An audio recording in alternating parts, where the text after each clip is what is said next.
statement said that a military coup attempt is underway.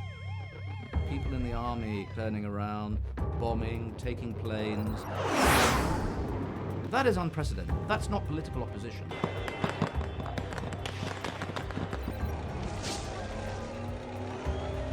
Our question, Turkey coup, blank check for Erdogan? I think they ran with speculation, they ran with partial stories, many of which turned out not even to be true. This coup is Turkey's last chance to avoid becoming an authoritarian Islamic regime.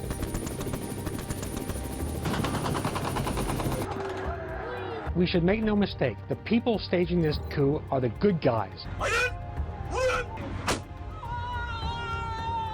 The international media is what is getting on my nerves.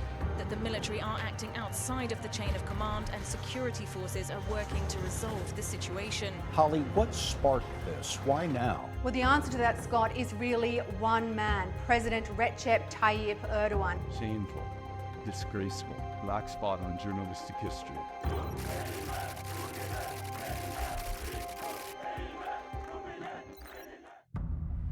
Ankara, Türkiye. The calendars show 15th of July 2016. A regular Friday night in the country's capital city. It was middle of July and it was a very hot evening. So in general in Ankara we are used to go out and having drinks and dinners with friends.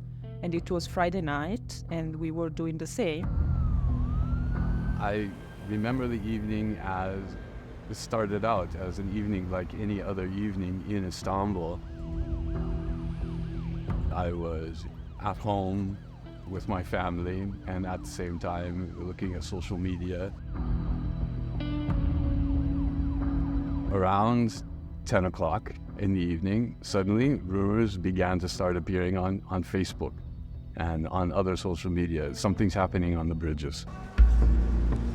In Istanbul, the road going from the Asian to the European side has been shut. The bridge is now closed to traffic. It's not possible to say what is happening, but the footage is showing us that there are military police on the bridge. They're not offering any explanation for why they are there.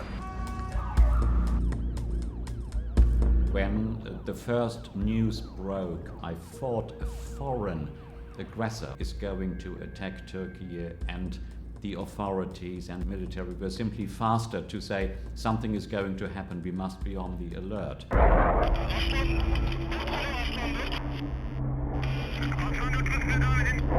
Suddenly some jets started to be very close on the sky over us.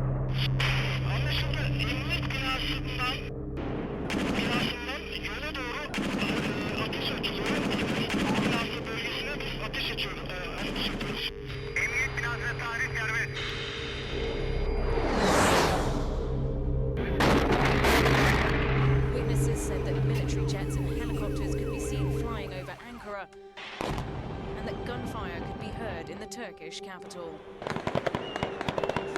We had television on. Prime Minister confirms a coup attempt is underway. And then it transpired that there was no foreign aggression as such. It was a coup attempt. Never.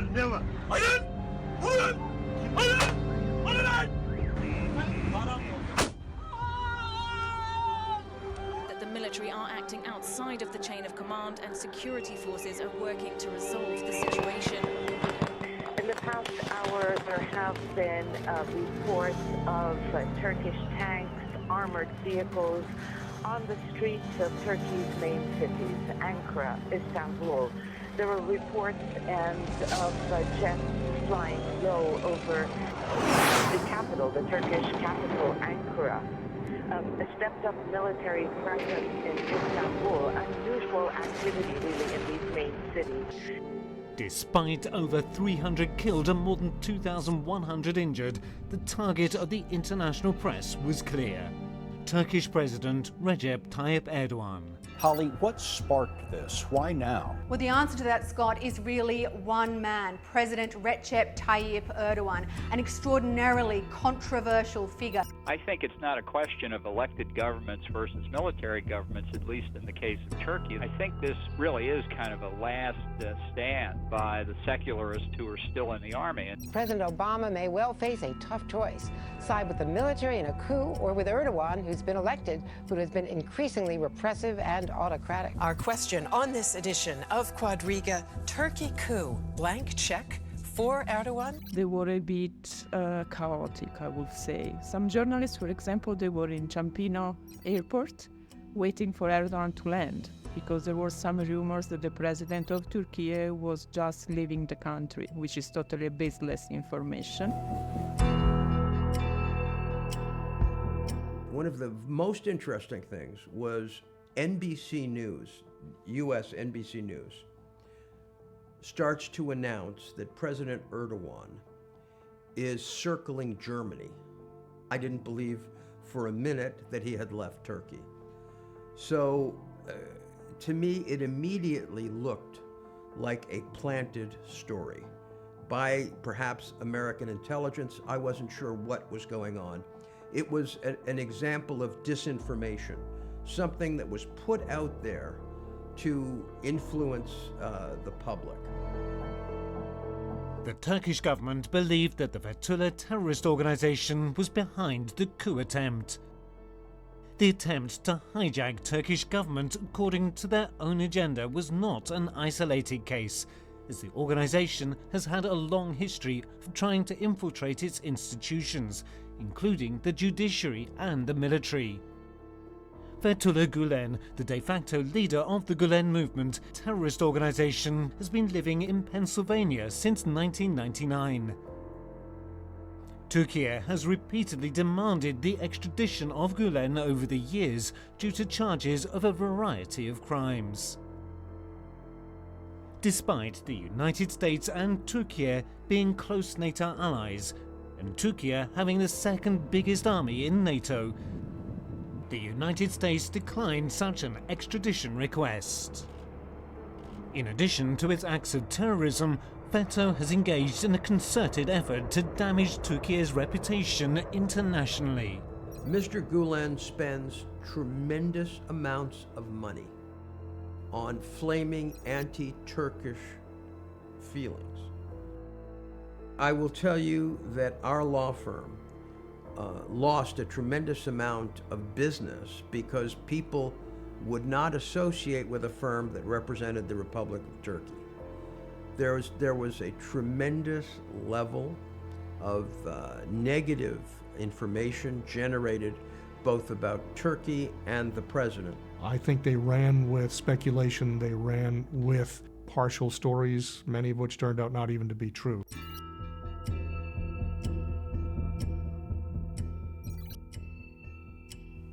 They were spreading the news that it was a fake coup attempt, and this narrative actually was mainstreamed a lot the day after.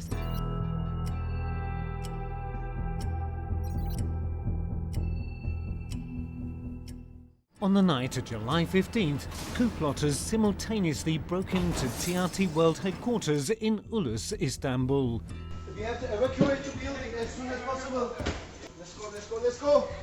While forcing the anchor Tijen Karash to read the coup statement in TRT's Ankara campus. This was one of the most disturbing events of the night, was when the coup plotters invaded TRT in Ankara and forced one of the speakers to read the sort of ultimatum about the situation. Of course, this was broadcasted to the entire country, and this was highly disturbing because the woman who read this, of course, was obviously under extreme stress. She looked terribly frightened while she was reading this.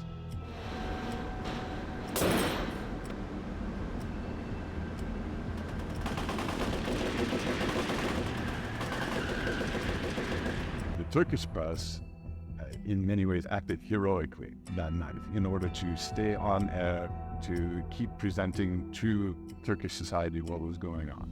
Evet, Taksim'de gergin dolanlar yeniden başladı. Polis aracının içerisinde bakın onlarca asker.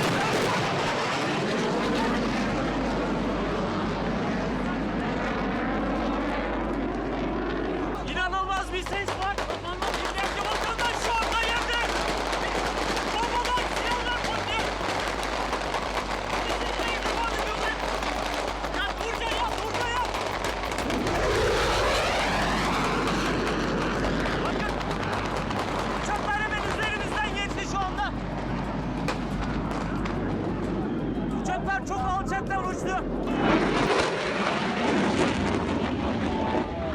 What was going on in the international press,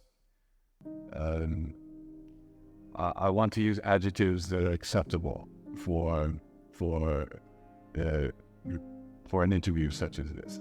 Shameful, disgraceful,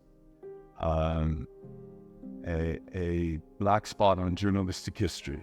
These are the sorts of descriptions that I would use for some of the things that were appearing in both the American and the European press. This coup has so boosted support for Erdogan.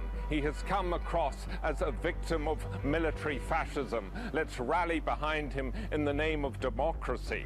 Now, I don't know of a single human rights activist in Turkey who would see Recep Tayyip Erdogan as a champion of democracy. Obviously, the military is the last bastion, the last resistance to his attempt to really control the entirety of Turkish society. I was checking news, German television, British television, French, the languages I speak more or less. And I said, where is the news actually? Do you know what is going on in Turkey at the moment? And it took such a long time before serious, honest news appeared.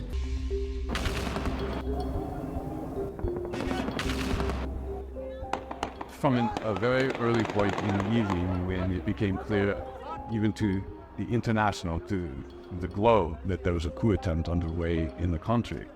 In the United States, there were people who were actually actively supporting the idea of carrying out a coup against a democratically elected leadership of a country. Not just any country, of course, a NATO ally as well. Ralph, your thoughts as this developing story, we're getting more and more information. The macro picture is very, very clear. This coup is Turkey's last chance to avoid becoming an authoritarian Islamic regime, if not an outright Islamist dictatorship. And we should make no mistake, the people staging this coup are the good guys. Just following the standards of journalistic ethics, there should have been an attempt to try to explain in an objective manner what was going on in the country. But instead we had the scene of people in places like Fox News in the United States actively cheering on the idea of a coup overturning a democratically elected country in an American ally. President Erdogan, he is not our friend, he is not Turkey's friend. This is not a banana republic military trying to take power for the sake of taking power. They are trying to save their country. And the president, our president, by coming out and saying, oh, we have to support the democratically elected government. Erdogan's government is not democratically elected the way we know it. In the last hour or so, we started breaking off this apparent attempted coup attempt. We understand that the main two bridges across the Bosphorus. The United States was hesitant to condemn the coup attempt in the first hours, due to the coup potentially jeopardizing its role in Syria and usage of the NATO bases in Türkiye. My job is diplomacy. So when I look at these, I tend to look at the government has to have proper information in order to make those contacts, in order to make sure they understand what's going on. But within about 3.5 hours, the country did condemn the attempt, as the strategic importance of Türkiye was crucial in the fight with ISIS at that moment. But it took longer than the Turkish government had expected. I'm trying to remember, John Kerry was the Secretary of State at the time. I want to say he was in Moscow. He was somewhere traveling other than the United States. And so he was slower getting some of the information that he might have been if he was in Washington. On the day of coup attempt, which was afternoon in US time, unfortunately we didn't get reaction from the American administration.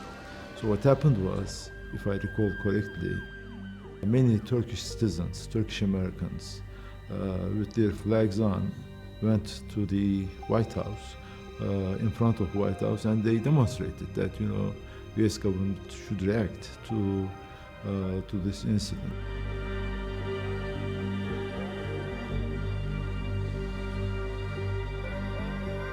The United States mishandled its response in 2016 to this coup, which was real. But Barack Obama didn't know what was happening, and I was involved in this, and he waited hours to try to find out what was going on and such. Putin, of course, because Putin is an instinctive geopolitical actor, immediately called Erdogan and said, "I'm with you, brother." And President Obama was far too slow. We have to be serious here. We handle this about as bad as we handle anything. Even if you disagree with the president, the fact is Turkey does have a democratic system. And it's not about political opinions, about whether you like the guy at the top or you don't. It is about defending the proper process of democratic institutions and the rule of law, which one should do in any country. So, very important, I think, and it's a pity they didn't, for all countries to have condemned, or should have condemned, this coup attempt immediately. But let me ask you this. Are you confident President Erdogan is not going to use this coup to essentially grab more power? To me, from diplomatic channels, what was disturbing was Secretary Kerry talking about the attempted coup. And his very first comment was that Erdogan should not use this as a tool to try to purge the government of anyone who didn't agree with him.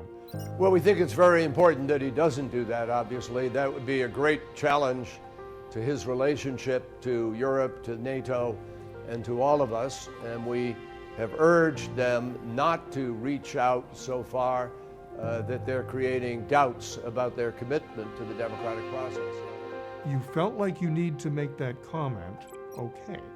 But it seemed to me the very first thing should be, we completely support the people and the democratically elected government of Turkey, and then any other comment should have come after that. So I understood if the administration in Turkey took offense at that, I don't blame them.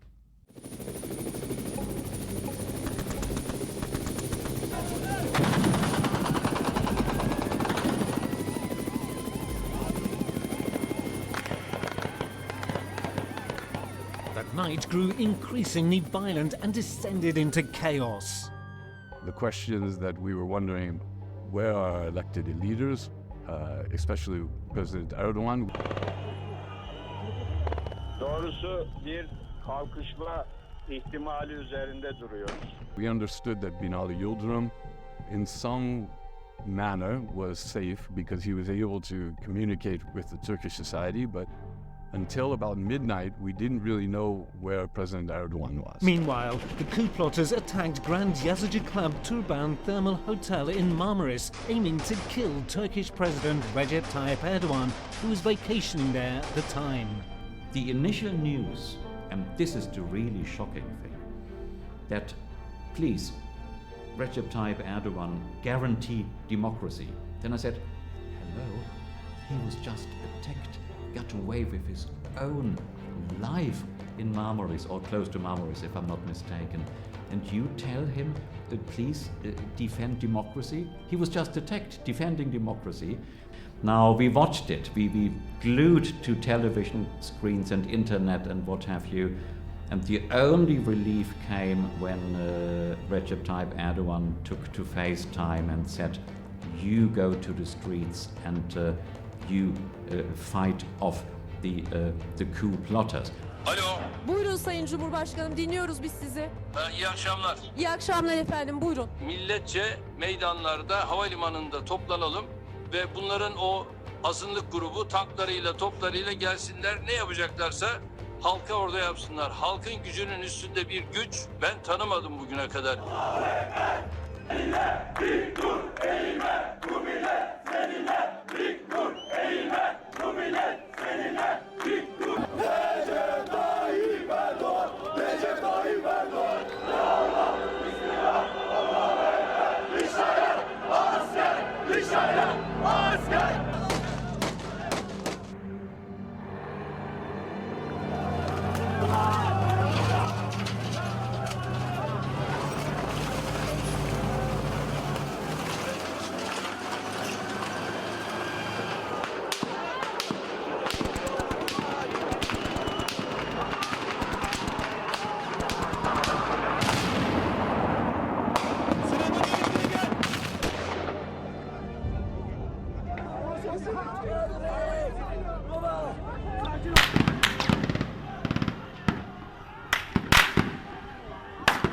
There's often been the claim that when finally President Erdogan was able to connect over CNN Turk with through FaceTime, his call for the Turkish people to enter the streets was the thing that triggered the reaction from the Turkish people to go onto the streets and to act against the coup itself. But this actually isn't completely true, because actually from the moment that Turkish people became aware that this was a coup attempt, people had already been going onto the streets.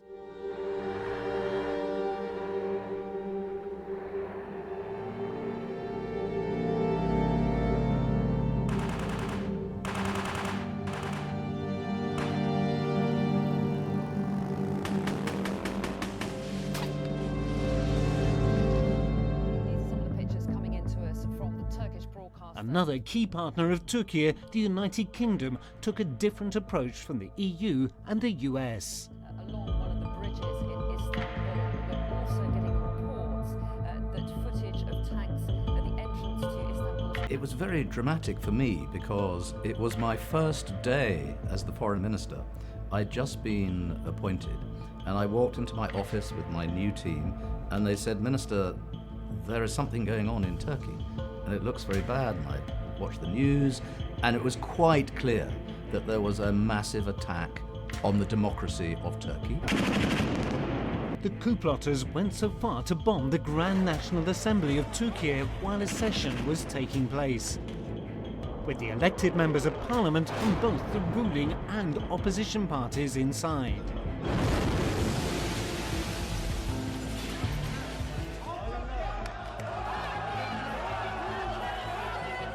If this had happened in England, it was like the army going across Westminster Bridge. It was like trying to shoot the Queen and the Prime Minister. It was like bombing the House of Commons while the members of Parliament were in it. The international news concentrated on bringing the blame to President Erdogan. I went straight to Ankara to express solidarity and support for the forces of democracy and the legitimacy of the government in Turkey.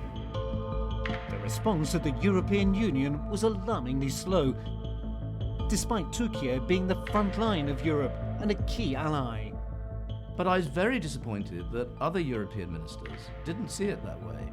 They just thought, oh, you know, Turkey's become a little bit authoritarian, this is a natural sort of fight back. They didn't stop and think about the severity of this issue. The European Union's reaction was unclear and gave mixed signals. They wanted to see the international response first. They realized the coup was going on, but there was a sort of cautious behavior, let's say, sort of wait and see what will happen. Nobody really stood up supporting Erdogan in the media. The coup plotters shut down Atatürk Airport, only to find Turkish citizens rushing to fight them back. Even though they were unarmed, they quickly seized control of the airport, eagerly waited and greeted the plane of President Erdogan.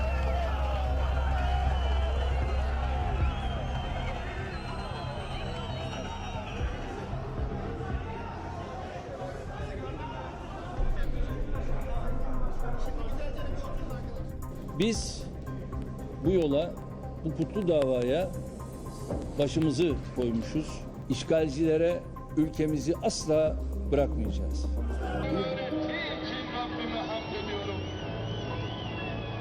Ordu, işte komutan! İşte ordu, işte komutan!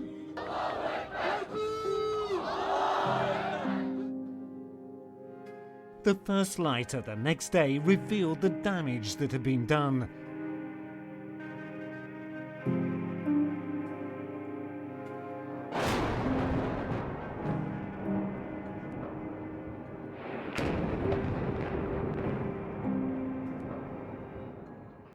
But the following day also showed that the democracy had prevailed. The coup plotters ultimately surrendered on the bridge, once again quite symbolically.